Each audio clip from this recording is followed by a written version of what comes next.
है तथा सदा सर्वदा रहेगी, ये हमेशा रहेगी उसके विकास में सहयोगी, किसके? मानव सभ्यता के विकास में।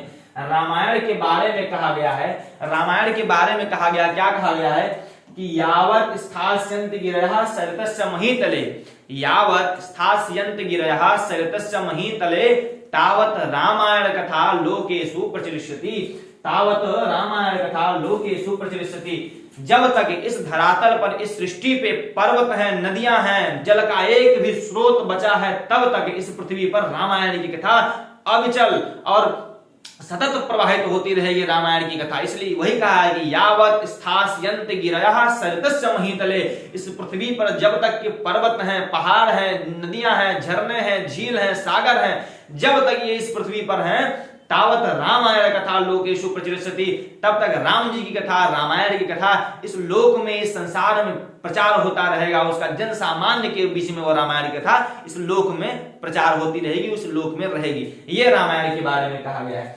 आज काव्य का प्रयोजन क्या होता है, काव्य आखिर काव्य लिखा क्यों जाता है, काव्य का क्या प्रयोजन होता है, तो बता रहे हैं कि रामादिवत प्रवर्तव्यम न रावणादिवत। काव्य का प्रयोजन यही है कि हमको राम के जैसे, राम आदि के जैसे आचरण करना है, राम आदि के जैसे हमें व्यवहार करना है, न रावण आदिवत, अर्थात रावण के जैसे हमें प्रयोग नहीं करना है, रावण के जैसे हमें व्यवहार नहीं करना है, रावण के जैसा हमें कार्य नहीं करना है कि हमारे कार्य से सामने वाला हमारे हमसे कष्ट में हो जाए, तो हमको रावण के जैसा कार्य नहीं करना है, राम के जैसा हमको कार्य करना है। ये जो सब सारे ग्रंथ हैं, जो सारे काव्य हैं, इनका प्रयोजन क्या होता है? तो इनका यही प्रयोजन होता है कि मुझे और हमें और आपको दोनों को रामादिवत प्रवर्तव्यम, अर्थात राम आदि के जैसे हमें और आपको बनना है, हमें और आपको राम आदि के द्वारा जैसा व्यवहार उन्होंने किया था वैसा व्यवहार हमें और आपको करना है।